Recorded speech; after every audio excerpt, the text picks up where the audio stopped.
I'm Jason Miller. I'm 32 years old, and my own mother and brother tried to forge legal documents to steal my $1.2 million inheritance and throw me out on the street.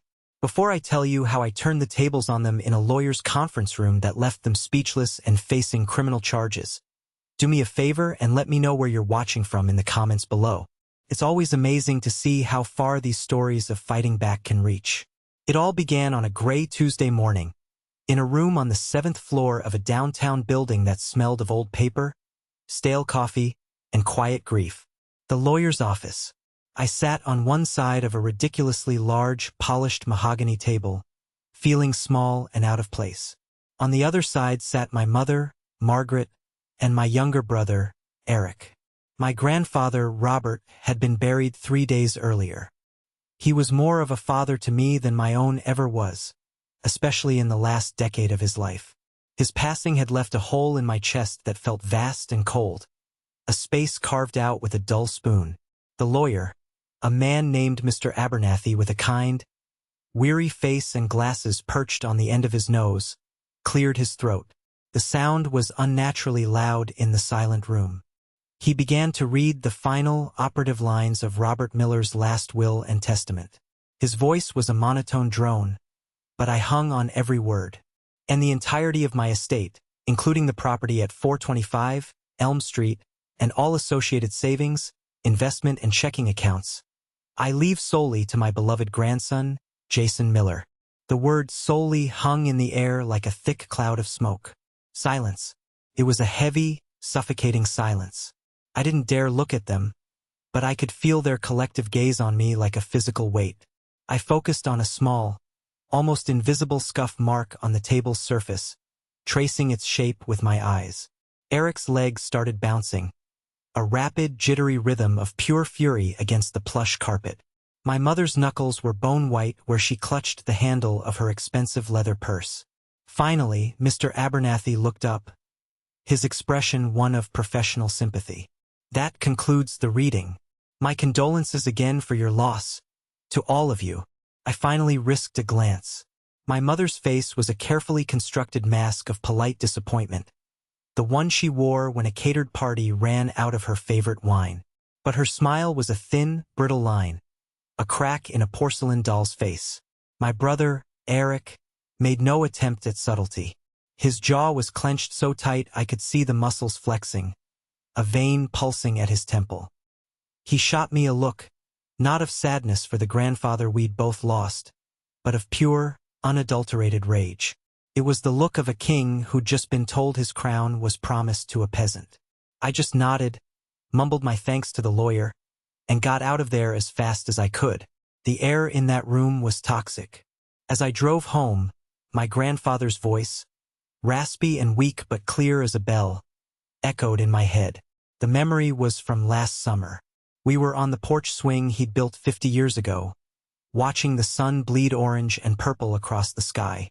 The air smelled of freshly cut grass and my neighbor's roses. He was frail, his hand shaking slightly as he held his glass of iced tea, the cubes clinking softly. He looked at me, his eyes, though clouded with age, were still sharp, still full of a hard-won wisdom. Jason, he'd said, his voice a low rumble. I'm not going to be around forever. We both know that. I tried to shush him, to say something optimistic, but he held up a frail hand, stopping me. No, listen to me. This is important. When I'm gone, they're going to come for this house. Your mother, your brother. They see things, not people. They see assets. Don't you ever forget that. He reached into the worn leather of his wallet and pulled out a business card, its edges soft from time. He pressed it into my palm, his bony fingers surprisingly strong, closing my own around it. Don't trust their words, son. Trust their patterns. I've watched their patterns for 30 years. The day I'm gone, the very day, I need you to make a call. You promise me. You protect this house. It was your grandmother's entire world. I looked down at the card. Sonia Cruz, Estate and Trust Law. The letters were slightly faded. Now, driving away from that tense meeting, the memory was so vivid it was like he was sitting right next to me. I pulled over to the side of a quiet residential street, my hands trembling on the steering wheel. I reached into my own wallet and pulled out that same card. It felt heavy, like a stone with the weight of a promise attached. I took a deep, shaky breath, the promise I'd made to my grandfather ringing in my ears like a church bell. I pulled out my phone, looked at the name on the card, and I made the call. I didn't know it then, but that single phone call was the first move in a war I never wanted to fight. A war for my home, my legacy, and my own soul. To understand why a dying man's last wish was for his grandson to call a lawyer, you have to understand the ecosystem of my family. On the surface, if you saw us at a holiday dinner, we probably looked normal. A mother, 2 sons. But underneath that placid surface, it was a story of 2 different universes, orbiting the same sun of my grandparents, but governed by completely different laws of physics.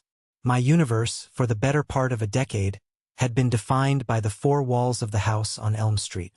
It started when my grandmother, Eleanor, got sick.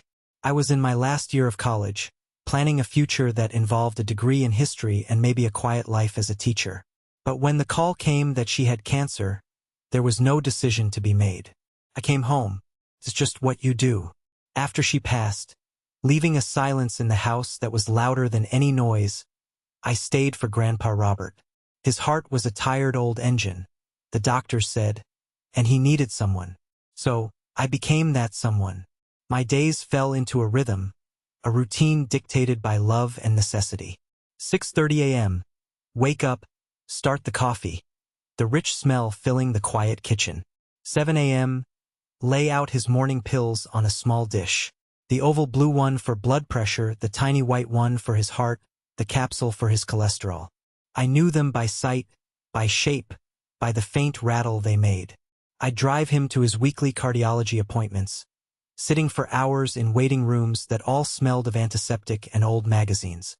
I learned more about congestive heart failure than I ever learned about the Civil War. I became a handyman out of necessity. One weekend, I spent 2 full days at Home Depot and then in my grandparents' bathroom installing grab bars. I remember the frustration, drilling into the tile, using a stud finder that kept giving me false readings, my knuckles scraped and my back aching. But the next morning, when I saw the look of relief on Grandpa's face as he stepped out of the shower, holding on to that sturdy metal bar, every second of frustration was worth it. That was my life. It was small, it was quiet, but it was meaningful. I was needed. My brother Eric's universe was different. Eric was the star, the golden child, the one with potential. He was handsome, charming, and he wielded it like a weapon. He lived an hour away in a trendy apartment he couldn't really afford, working a vague sales job that, as far as I could tell, involved a lot of expensive lunches and bragging on social media. He'd visit, of course. His visits were performances. He'd breeze in on Thanksgiving with a store-bought pie, give Grandpa a theatrical hug, and immediately hand his phone to me. "Hey Jay, can you get a good shot of us? For Instagram." He'd post it with a caption like, "So blessed to spend time with this legend. #family first." Then he'd spend the rest of the afternoon in the corner, furiously texting, complaining that the Wi-Fi in our old house was slow. I'll never forget the Christmas after Grandma Eleanor passed. It was our first one without her, and the grief was a palpable thing in the house. I had spent weeks trying to make it feel special for Grandpa.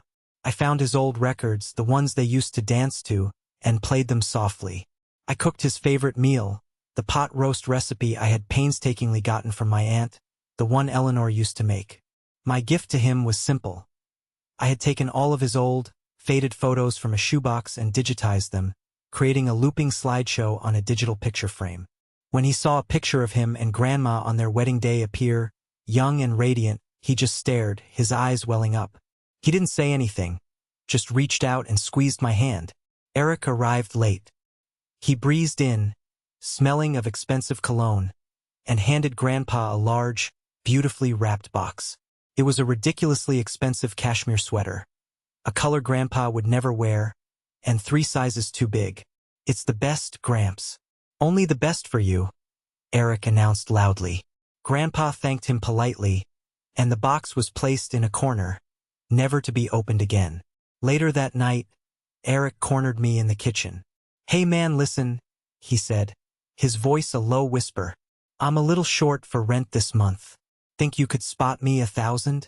Mom already gave me some, but I'm still short. The sheer audacity of it, on that day of all days, left me speechless. My mother, Margaret, was the engineer of this fractured reality. She saw her sons through two completely different lenses. I was Jason, responsible, reliable, steady. I was the safety net. Eric was the high-wire act. He was the one with star quality.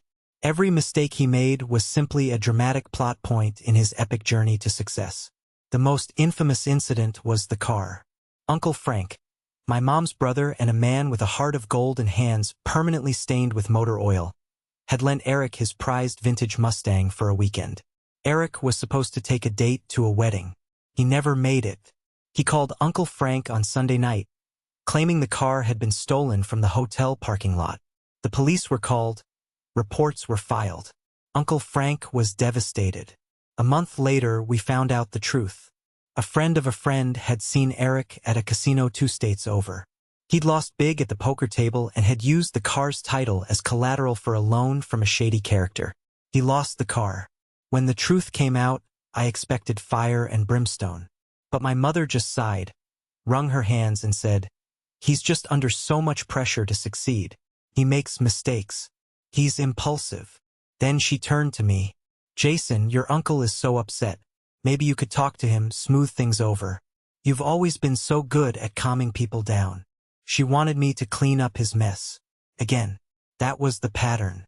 Eric created chaos, and I was expected to restore order. He was the one who needed support while I was the one who was expected to give it. That's why Grandpa's final wish was so important. It wasn't just about the house. It was a final, definitive act of seeing me, of choosing me. When I sat in Sonia Cruz's sleek, modern office, a world away from the dusty comfort of my grandparents' home, I felt the weight of that choice. Sonia was everything my family wasn't: direct, logical, and fair. She was sharp, her eyes missing nothing, but there was a deep well of empathy in them. I told her everything, not just about the will, but about the car, the money, the dynamic. I laid out the whole dysfunctional story. She listened patiently, her pen scratching against a legal pad. When I was done, she leaned forward, her expression serious. "Your grandfather was a very wise man," she said, "and he was right to be concerned. In situations with family dynamics like these, a simple will can be a battlefield. They can contest it. They can claim you exerted undue influence, or that he wasn't of sound mind when he signed it." My stomach churned. "Can they win with that? They can drag it out for years," she said bluntly. "It gets messy, expensive, and emotionally devastating. Your grandfather's instruction to call me suggests he wanted to spare you that. He wanted to give you a shield." She paused, choosing her words carefully. "There's a much stronger, more definitive way to handle this. It's called an irrevocable trust. Essentially, we create a new legal entity, the Miller Family Trust. We then transfer the ownership of the estate, the house, the accounts, everything from Robert Miller, the individual, to this trust. You would be the trustee, the one in control. The beauty of it is, once those assets are in the trust, they are in a legal fortress. A will can be challenged, but a properly structured, funded trust is virtually untouchable. It legally removes the assets from his personal estate. He can't give away what he no longer owns. Fortress. That was the word that stuck with me. A fortress to protect his life's work, to protect Grandma's memory, and to protect me from the inevitable storm. "He told me to protect the house," I said, my voice quiet. "This is how we do it," Sonia affirmed. "We honor his wish by making his legacy legally bulletproof." So that's what we did. In the following days, Sonia and her team worked with incredible efficiency. We filed the paperwork. We worked with the bank to retitle the accounts. We legally transferred the deed of the house on Elm Street to the trust. We even put the utility bills under a business name associated with the trust. On paper, Jason Miller, the individual, was just a regular guy. The Miller Family Trust, managed by me, was the owner of a $1.2 million estate. It was a quiet, invisible shield of power they didn't know existed. For a few weeks, An unnerving silence settled. I didn't hear a word from my mother or brother. I began the slow, heartbreaking process of sorting through my grandparents' 90 years of accumulated life. Every photograph, every chipped teacup, every handwritten recipe was a memory. It was painful, but it was a good kind of pain. It was the process of honoring and letting go. Then, one Saturday afternoon, as I was out front, finally tackling the overgrown rose bushes, a sleek, black sedan I didn't recognize pulled up to the curb. My heart started to beat a little faster. The passenger door opened, and my mother got out. The driver's door opened, and Eric emerged, wearing sunglasses that probably cost more than my car. The ambush was about to begin. But it wasn't the ambush they thought it was. The air, which had been filled with the scent of cut grass and roses, suddenly felt thin and sharp. I shut off the hedge trimmer, the sudden silence ringing in my ears. They walked up the driveway, not like family coming to visit, but like developers inspecting a property. Behind them, a third person got out of the car, a man in a crisp suit carrying a leather briefcase. A lawyer. My stomach clenched. "Jason," my mother said, her voice dripping with a syrupy sweetness that always set my teeth on edge. "We need to talk." "What's this about, Mom?" I asked, keeping my voice even, though my heart was hammering against my ribs. I wiped my sweaty hands on my jeans. "This is Mr. Gruber," she said, gesturing to the lawyer. "He's our family attorney." Our family attorney. Funny, I'd never seen him before in my life. Eric took off his sunglasses, a smug, self-satisfied smirk playing on his lips. "Hey man, we've got some news. Turns out Grandpa made a little mistake in his paperwork. It happens, you know? Old age." Mr. Gruber stepped forward, all business. "Mr. Miller," he said, his voice as smooth and cold as a river stone. "It has come to our attention that you are currently occupying this residence based on a clause in your grandfather's will. However, we have come into possession of a more recent and legally binding document." He opened his briefcase with a sharp click and produced a single sheet of paper. He held it out to me. "This is a quitclaim deed, signed by your grandfather, Robert Miller, and dated March 20th of this year. On that date, he transferred full ownership of this property to his daughter, Ms. Margaret Miller." I took the paper. My hands were trembling so badly I could barely read the words, but I saw them. Quitclaim deed. I saw the property address, and at the bottom I saw a signature. It looked exactly like his. My grandfather's familiar, spidery script. My breath caught in my throat. No, it wasn't possible. I looked up, confused, my mind reeling. What is this?" "It's simple, Jason," my mother said, her voice losing its sweetness and taking on a hard, condescending edge. "He changed his mind. He realized the house should stay with me, its rightful heir. The will is irrelevant now." "According to state law," Mr. Gruber chimed in, his voice oozing with professional authority, "this deed supersedes the will, as the property was no longer part of Mr. Miller's estate at the time of his death. The house belongs to my client." He pointed a manicured finger at my mother. He then handed me a thick envelope. "This is a formal notice. We expect you to vacate the premises within 30 days to allow the rightful owner to take possession. Failure to comply will result in us initiating formal eviction proceedings. I'm sure you'd like to avoid that unpleasantness." Eviction. The word hit me like a physical blow. They weren't just taking the house. They were throwing me out, onto the street. I felt the blood drain from my face. I looked from the paper to my mother's cold, triumphant eyes, to my brother's smug grin. They had planned this. This was a coup. I stumbled back, my legs feeling like they were made of wet cement. I couldn't form words. All I could think of was my promise to my grandfather. Protect this house. And I had failed. They had found a way. I sank down onto the front steps, the legal papers in my hand. They watched me, their expressions a mixture of pity and triumph. They saw me as a defeated man. "Don't take it so hard, Jay," Eric said, patting me on the shoulder in a mockery of brotherly concern. "Look, we'll even give you an extra week. But that's it. We're changing the locks on the 1st of the month." They turned and walked back to their car, their victory complete. I just sat there, the roar of my own blood in my ears, watching them drive away. That night was the longest of my life. I walked through the house, touching the walls, the furniture, as if saying goodbye. The house felt alien, hostile. It was no longer a sanctuary. It was a crime scene, and I was the victim. I went into my grandfather's study and sank into his old leather armchair.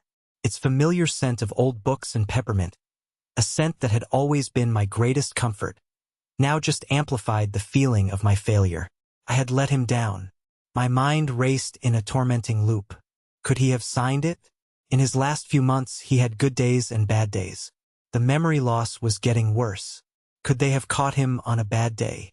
Could Eric have slipped that paper in with a stack of other things, telling him it was a medical form, a prescription renewal? The thought of them preying on his confusion, on his trust in his own family, made me physically ill. I felt a hot, acidic bile rise in my throat. Or was the signature a forgery? It looked so perfect. Eric was a lot of things. Lazy, selfish, entitled, but was he a criminal? A forger? The leap seemed too great. The doubt was a cancer. It gnawed at me, eating away at my certainty, at my memories.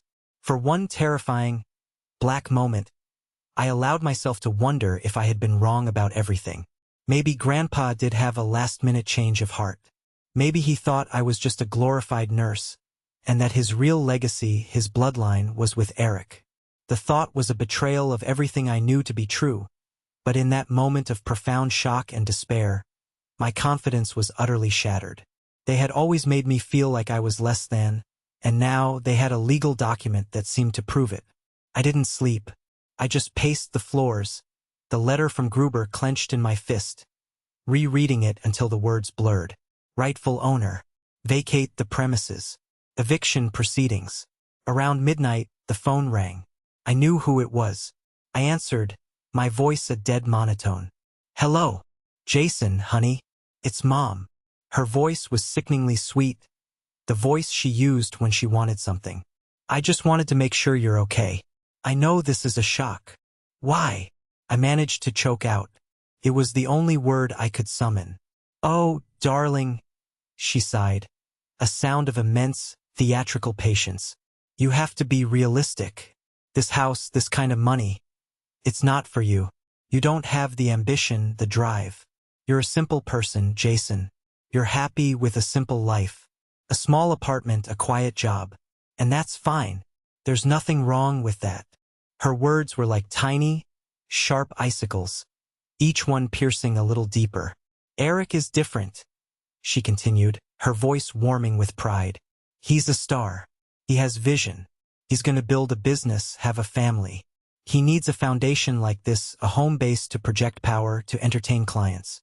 He needs this to achieve the things your grandfather always wanted for this family. Success. Grandpa wanted me to have the house.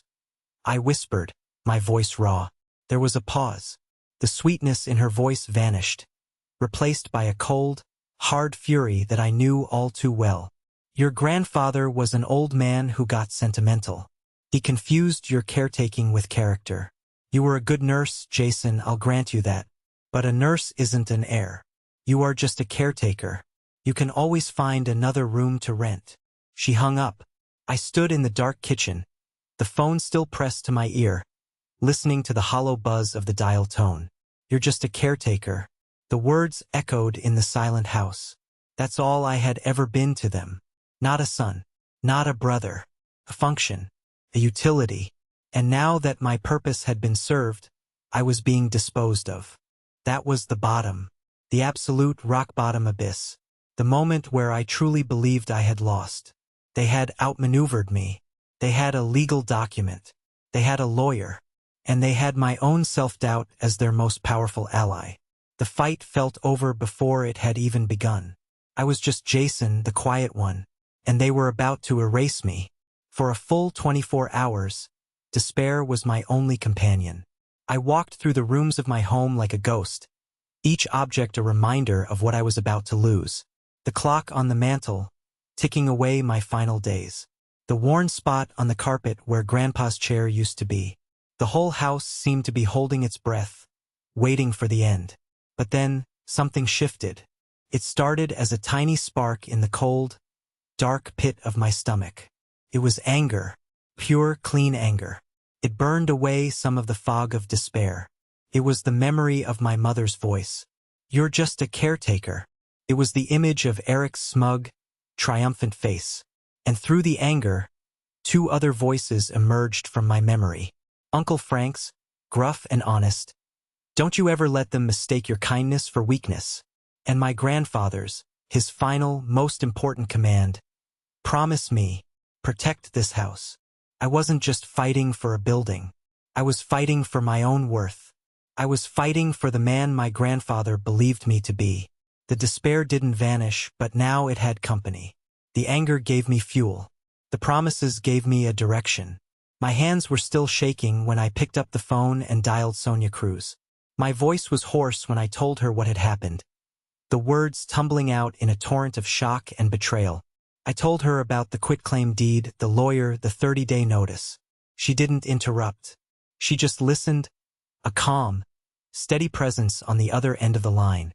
When I finally ran out of words, there was no panic in her voice, just a cool, professional focus that was more reassuring than any empty platitude. "Jason, I need you to do exactly as I say," she said, her voice firm and clear. "Go to a copy shop right now. Scan that entire letter and the copy of the deed they sent you. Email it to me. Do not talk to them. Do not respond to their lawyer. Do not text them. From this moment on, I am your voice. Do you understand?" "Yes," I said. Her confidence was a lifeline. "Sonia, what if it's real?" I asked, the doubt still a toxic whisper in my mind. "What if he really signed it?" "One step at a time," she replied, her voice unwavering. "The first step is to analyze the attack. The second step is to build our defense. The third step is to counterattack. Right now, you and I are on step 1. Go send me that email." I did as she said. The simple act of doing something, of following instructions, of taking a single, concrete step forward, helped to push the suffocating fog back a little more. That night, I couldn't bear the silence of the house. I needed to see a friendly face, to be reminded that the world wasn't entirely populated by predators. I called Sarah. We met at a small, quiet Italian restaurant downtown, the kind with checkered tablecloths and soft lighting. When she saw my face under the dim lights, her warm smile faded instantly. "Jason, my God, what's wrong? You look like you've seen a ghost."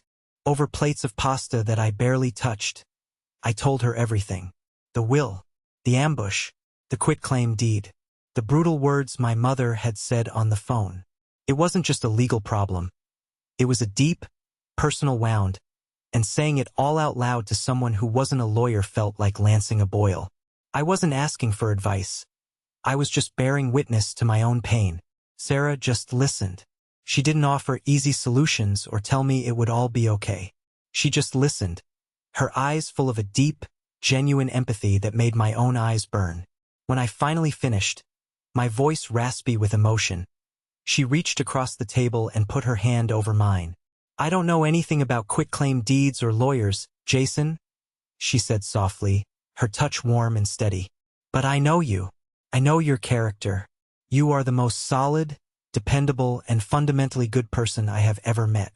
Don't you let them make you doubt that for one single second. Don't let them get inside your head and convince you that you're the person they see." It wasn't a solution, but it was the medicine I needed. It was validation from outside the toxic bubble of my family. It was a reminder of who I was. We sat there for another hour, talking about her work, about a funny movie she'd seen, about anything and everything other than the house. By the time I walked her to her car, I felt a little lighter. The mountain was still there, but I felt like I had finally found my footing for the climb. The next piece of gear for that climb came the following day, from a call with Uncle Frank. "Your mother called me this morning," he said, his voice a low growl, like a protective watchdog. "Fed me some sob story about how Robert had a moment of clarity and realized his only daughter deserved the house. The woman could win an Oscar. I told her she was full of it and hung up. They have a document, Uncle Frank, I said, my voice still laced with weariness. A quitclaim deed. It has what looks like his signature. There was a long silence on the other end of the line. I could almost hear the gears turning in his head, the mind of a mechanic analyzing a faulty engine. That no-good, spoiled son of hers, he finally muttered, and I knew he meant Eric. He's been running his mouth for months, bragging about his new job, some fancy-pants real estate firm downtown. Victor Chun and Associates. I bet he learned some dirty tricks there. A quitclaim deed. That's a quick and dirty way to move a property. Smells like Eric's brand of lazy cheating all over it. My mind seized on the name. Victor Chun and Associates. It was a loose thread I could pull. I thanked my uncle, his gruff, unwavering support, another piece of armor. After we hung up, I went to my computer. I looked up the firm. Their website was a monument to self-importance, full of pictures of smiling agents in expensive suits and testimonials praising their unimpeachable ethics and integrity. The hypocrisy was nauseating. Just then, my phone rang. It was Sonia. "Okay, Jason, I have news," she said, her voice all business. "First, I've looked at the copy of the deed. The signature is good. It's very good. But the notary stamp, it's from an obscure online service based out of Nevada. It's technically legal, but it's a huge red flag. It's the kind of service people use when they want to avoid scrutiny. I'm sending the signature to a trusted forensic handwriting expert for a full analysis. It's expensive, but in this case, I believe it's absolutely necessary." "Do it," I said without hesitation. "Whatever it takes." "Good," she said. "But Jason, I have better news. Much better news." I held my breath. "I've been at the county registrar's office all morning. I pulled the full title history. As we know, our irrevocable trust, the Miller Family Trust, was officially filed and recorded on March 14th at 11:02 a.m. "Okay," I said, not sure where she was going.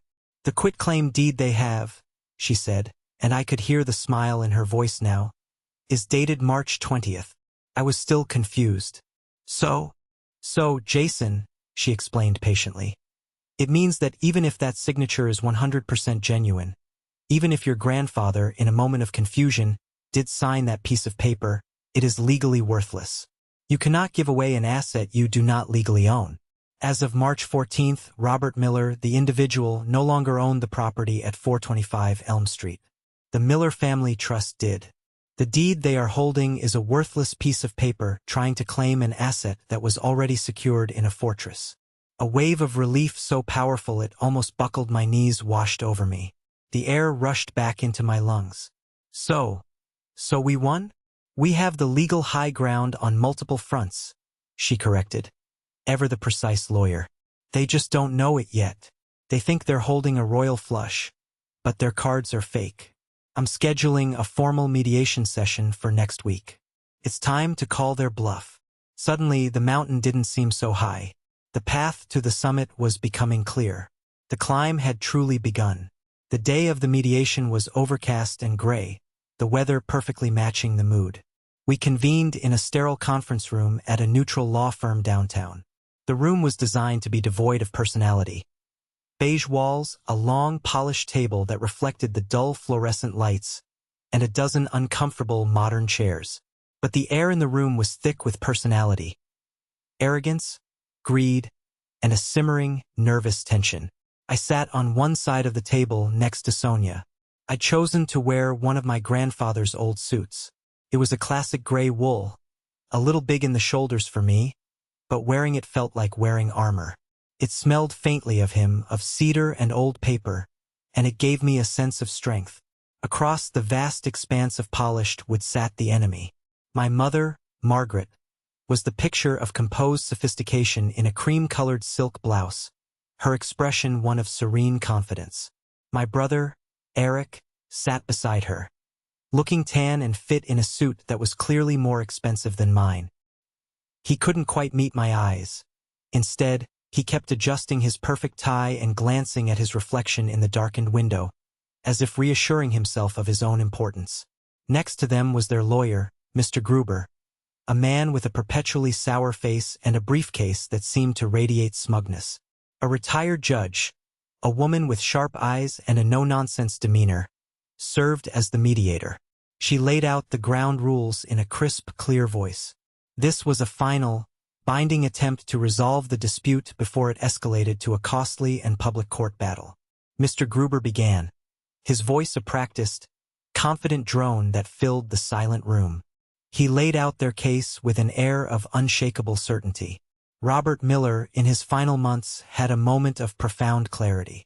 He realized that his true legacy lay with his direct bloodline, his daughter Margaret. He presented the quitclaim deed with a flourish, placing it in the center of the table like a winning poker hand. The document is clear, the signature is authentic, and my client is the sole legal owner of the property in question, Gruber stated, looking at the mediator. He then turned his gaze to me. Mr. Jason Miller is, therefore, currently trespassing and has been doing so for several weeks. Eric smirked, a quick, ugly flash of triumph. My mother patted his hand, a small, satisfied smile playing on her lips. They thought this was a formality. They believed they had already won, that I had been clinging to a shred of false hope, and that this meeting was simply the final, formal act of my defeat. I felt a surge of cold, white-hot anger, but I remembered Sonia's instructions. I kept my face passive, my hands clasped on the table in front of me. I looked at Sonia. She gave me a tiny, almost imperceptible nod. It was time. Sonia leaned forward. She didn't raise her voice. She didn't need to. Her words were like ice chips, sharp and precise. Mr. Gruber, she began, her tone deceptively calm. That is a very interesting piece of paper. It's well presented, but it has a fundamental and rather catastrophic problem. With a smooth, deliberate motion, she slid a thick, professionally bound document across the table. It landed in front of Gruber with a solid, definitive thud. This, she said, her voice cutting through the smug atmosphere, is the certificate of trust for the Miller Family Trust. As you can see from the county registrar's official, time-stamped seal on the first page, this trust was legally funded and recorded on March 14th of this year, at 11:02 a.m. She let that sink in. I watched Gruber's eyes dart to the date stamp. I saw the first flicker of confusion, the first crack in his polished armor. He frowned, his brow furrowing. Sonia pressed her advantage, her voice remaining perfectly even. The quitclaim deed you have so confidently presented is dated March 20th. As a man of your legal experience surely knows, it is a legal impossibility to give away an asset one does not own. On March 20th, my grandfather, Robert Miller, no longer owned the property at 425 Elm Street. The Miller Family Trust did. Therefore, this deed is null, void, and utterly worthless. The silence that followed was deafening. Eric's smirk had completely vanished, replaced by a slack-jawed confusion. He stared at the documents, his face turning pale under his expensive tan. My mother's serene mask was gone, her face a canvas of disbelief and dawning horror.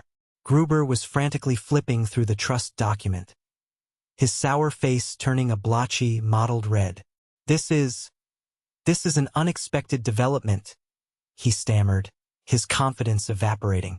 Oh, we're just getting started, Sonia said, a new, sharp edge to her voice. The ice was gone, replaced by tempered steel. This was the second wave. She slid another, thinner folder across the table. It landed right next to the first. This, she said, looking directly at Eric, whose eyes were now wide with a flicker of panic, is a report from Mr. David Chun, a certified forensic handwriting expert with 30 years of experience with the FBI. She paused, letting the weight of that title settle in the room. He conducted a thorough analysis of your grandfather's known, verified signatures against the one on your quitclaim deed. His conclusion, and I will quote directly from his sworn affidavit, is that the signature on the deed is a highly skilled, but nevertheless fraudulent forgery. My mother gasped, a sharp, strangled sound. She whipped her head around to face Eric, her voice a horrified, furious whisper. Eric? What did you do? Eric wouldn't look at her. He wouldn't look at anyone. He just stared at the table, a single bead of sweat trickling down his temple and disappearing into his collar. He was a trapped animal. "Forgery is a serious felony, Mr. Gruber," Sonia said, her voice now dangerously quiet. "And submitting a forged document in a formal legal proceeding is another one. The penalties are significant." But she still wasn't done. This was the final blow, the kill shot that would end the war. "Furthermore," Sonia said, her eyes still locked on my brother, "it seems this isn't the first time your client, Mr. Miller, has engaged in questionable and fraudulent real estate practices." She gestured to me briefly. "My client, Jason, was so disturbed by this blatant attempt at fraud that he felt a moral obligation to protect other innocent parties. He reached out, anonymously, to your employer, Mr. Miller, to Victor Chun and Associates." At the mention of his boss's name, Eric flinched as if he'd been struck. His face, already pale, turned a ghastly shade of gray. Sonia continued, her voice relentless. "I took the liberty of calling Mr. Victor Chen's office this morning to inquire. It seems they launched a full internal audit into all of your recent transactions after receiving the tip. Mr. Chen was very concerned, especially about your penchant for using unsecure, out-of-state online notary services. Apparently, it's a violation of company policy, not to mention state law." It was over. The entire edifice of their arrogance, their deceit, their carefully planned theft, had been systematically dismantled and crushed into dust in the space of 5 minutes. My mother was openly crying now, but they weren't tears of sadness. They were tears of pure, unadulterated rage and humiliation. She was grabbing Eric's arm, her nails digging into his expensive suit. "How could you be so stupid?" she hissed, her voice a venomous whisper. "How could you do this to me?" Eric looked like he was going to be physically sick. He pushed his chair back from the table with a loud scrape, stood up abruptly, and fled the conference room without a single word. Mr. Gruber, looking utterly shell-shocked and defeated, just slowly, methodically, closed his briefcase. "This mediation is over," he said, his voice hoarse. He looked at my mother, his expression now one of professional disdain. "Margaret, we need to talk. Immediately." He helped her up, and she stumbled out of the room after her disgraced son, not once looking in my direction. And then, it was just me and Sonia in the silent room. The documents, the real ones and the fake ones, lay scattered on the table like the aftermath of a battle. I let out a breath I didn't even realize I'd been holding for a month. It was a shaky, ragged sound. Sonia turned to me, and for the first time that day, she smiled. A real, warm, genuine smile. "I believe the house is safe now, Jason," she said softly. I had won. The war was over. But sitting there, amidst the wreckage of my family, I didn't feel the pure elation I had expected. I just felt empty and incredibly, profoundly, bone-deep tired. The drive home from Sonia's office was a blur. The city streets, the traffic, the people on the sidewalks. It all seemed to be happening behind a thick pane of glass. My mind was replaying the scene in that conference room over and over. The dawning horror on my mother's face, the pure, animal panic in Eric's eyes, the final, satisfying thud of Mr. Gruber's briefcase closing on their lies. The victory didn't feel like a champagne-popping celebration. Felt like surviving a hurricane. You're grateful to be alive. You're relieved the storm has passed. But you're left standing in the wreckage, surrounded by debris, still shaking from the force of it all. When I walked through the front door of the house on Elm Street, it was the first time in a month that it truly felt like mine again. I ran my hand along the smooth, cool wood of the banister my grandfather had installed. I wasn't a trespasser. I wasn't a squatter on a 30-day notice. This was my home. I had kept my promise. I had expected radio silence from their side, a humiliating retreat into the shadows. But I had once again underestimated my mother's capacity for denial and her desperate need to control the narrative. That evening, as I was sitting in the quiet living room, my phone started buzzing. It was a text from my cousin, Megan. "Jason, what on earth is going on? Aunt Margaret just called me in tears. She's saying you forged a bunch of documents to steal the house and you're trying to frame poor Eric for something he didn't do. She said you've always been jealous of him. My heart sank like a stone. Of course, she wasn't going to accept defeat gracefully. If she was going down, she was going to try and burn my reputation to the ground with her. She was launching a last-ditch, desperate smear campaign. Before I could even begin to formulate a reply to Megan, my phone buzzed again. A phone call this time. The caller ID said Aunt Robin, my mom's sister, a woman who had always doted on Eric and seen him as a charming rogue. I braced myself for another barrage of accusations and let it go to voicemail. This was going to be a long night. But then, another text lit up my screen. This one was from Uncle Frank. Just got off the phone with your sister. She's spinning some fairy tale. Don't worry, son. I set her straight. I told her I knew for a fact what happened in that mediation and that Eric is a damn fool and a criminal. Told her she ought to be ashamed of herself for raising him that way. I'm calling Robin and Megan right now to give them the real story. A wave of profound gratitude washed over me, so strong it almost brought tears to my eyes. I wasn't alone in this fight anymore. The truth had allies. Strong ones. A few minutes later, as if on cue, my phone buzzed one last time. It was a new text from Megan. Oh my God. Disregard my last text. Uncle Frank just called me and told me everything. The forgery, the lies, all of it. Jason, I am so sorry for even questioning you for a second. What they did to you is monstrous and unforgivable. We are all on your side. I then checked my voicemail. It was from Aunt Robin. Her voice, usually so cheerful and bubbly, was thick with tears and shame. Jason, it's your Aunt Robin, she began, her voice cracking. Frank just told me. He told me everything. Oh honey, I am so ashamed. I believed her lies. I am so sorry. You have been such a good man, and we let her blind us. Please forgive an old fool. The smear campaign had lasted all of 30 minutes before it had spectacularly imploded. My mother hadn't counted on one thing. The truth, when wielded by someone as honest and respected as Uncle Frank, travels faster and hits harder than any lie. She had played her last card, and it was a joker. The next few days were a blur of legal follow-ups that cemented the new reality. Sonia called with an update. Good news, she'd said, a note of satisfaction in her voice.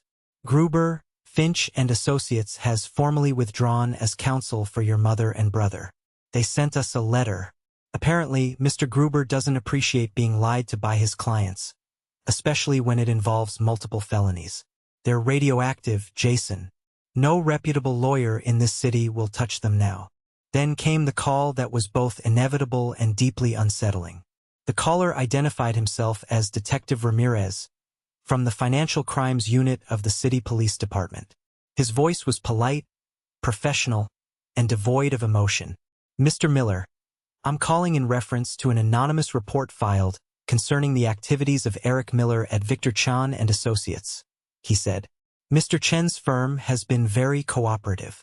They completed their internal audit and turned their entire file over to us this morning. It appears there are some serious irregularities. We've opened a formal investigation into real estate fraud and forgery. We will need you to come in and provide a formal statement as the primary victim in one of these matters. This was it. The point of no return. This wasn't a messy family drama anymore. It wasn't about hurt feelings or who got the house.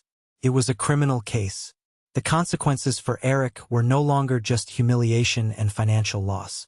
They were legal, they were severe, and they were completely out of my hands. I agreed to come in the next day. As I hung up the phone, I felt a profound sense of finality, tinged with a deep, aching sadness. I had never wanted this. I had never wanted to ruin my brother's life. I had simply wanted to protect what my grandfather had entrusted to me. But Eric's own actions, his own greed and arrogance, had set him on a collision course with the law. He had done this to himself. My mother went completely, utterly silent. Her phone went straight to voicemail. She didn't respond to texts from me or any other family members. She had built her entire world around the myth of her perfect, successful son. Now that the myth had shattered, She had retreated into the ruins, a queen with no subjects and no kingdom. The silence was more damning than any angry phone call could ever be.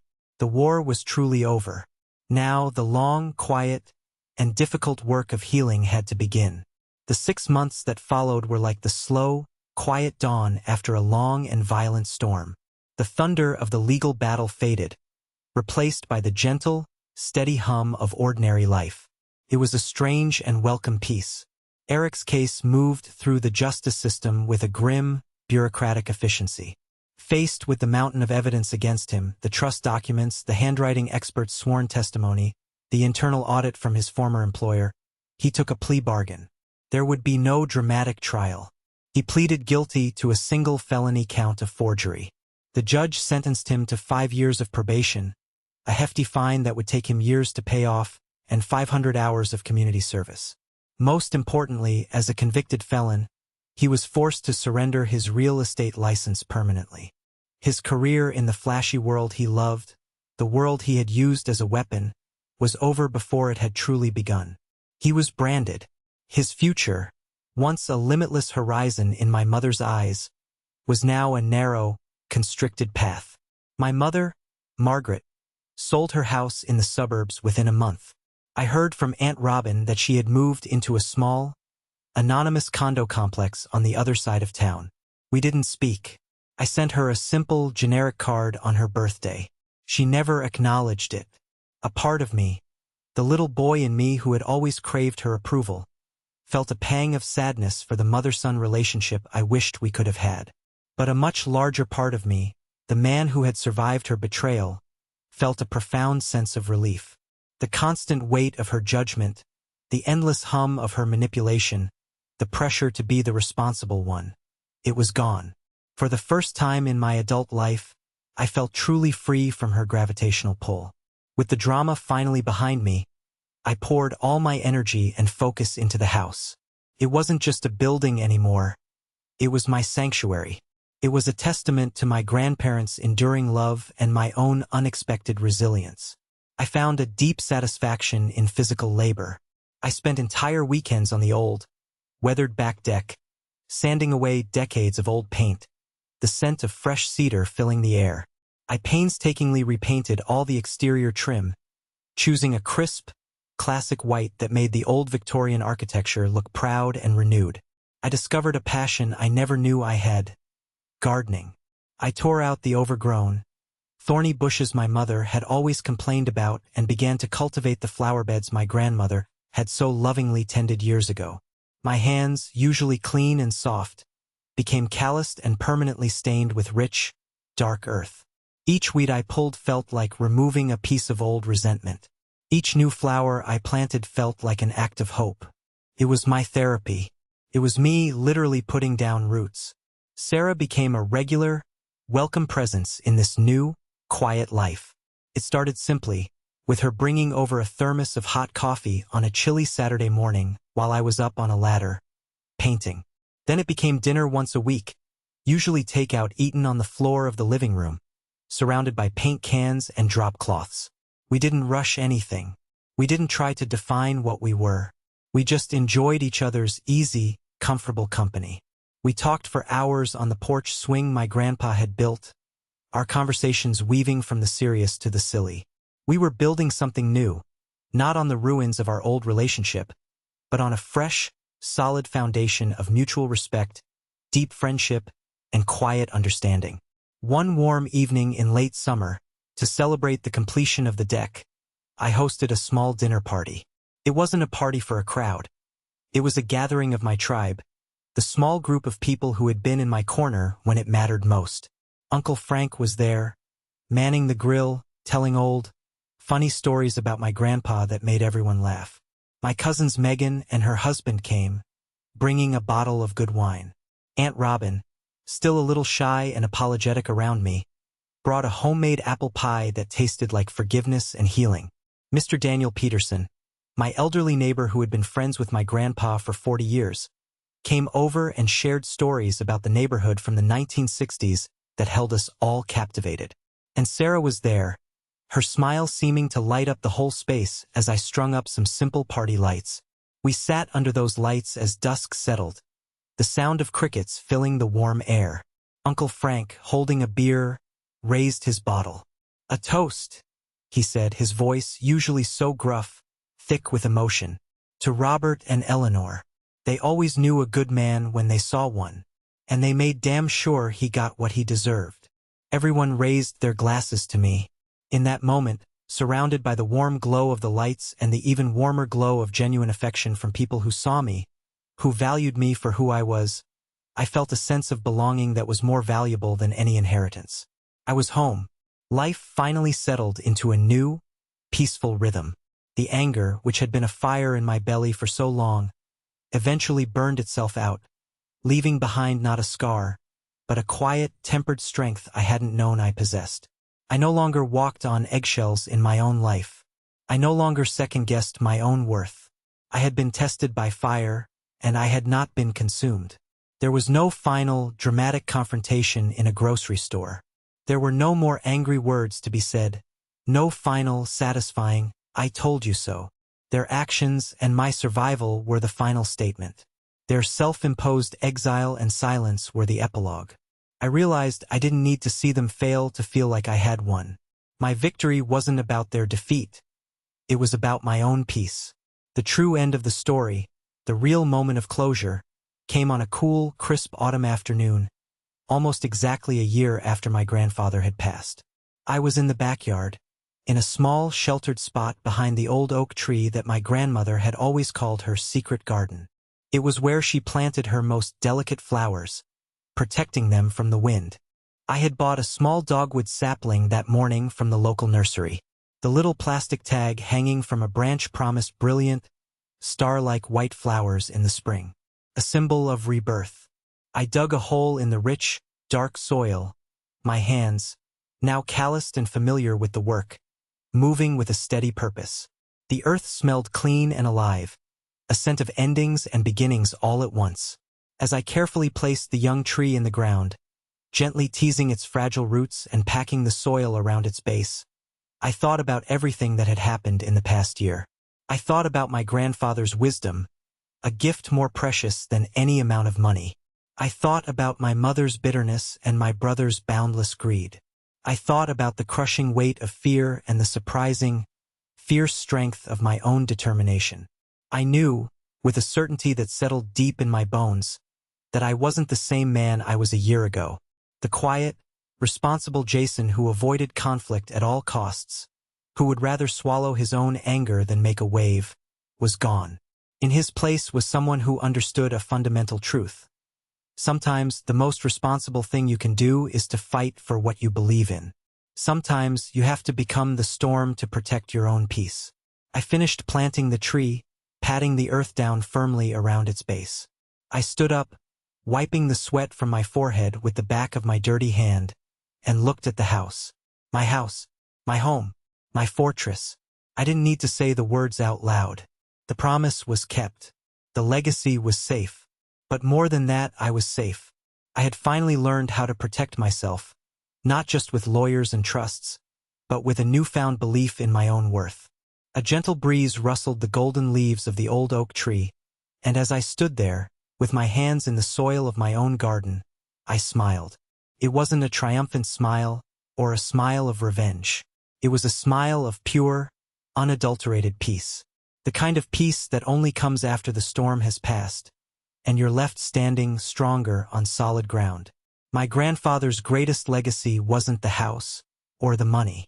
It was the strength he knew I had inside me all along. And his final gift to me was a crisis so profound that it forced me to finally, truly find it. Thank you for listening to my story. I hope it resonated with you in some way.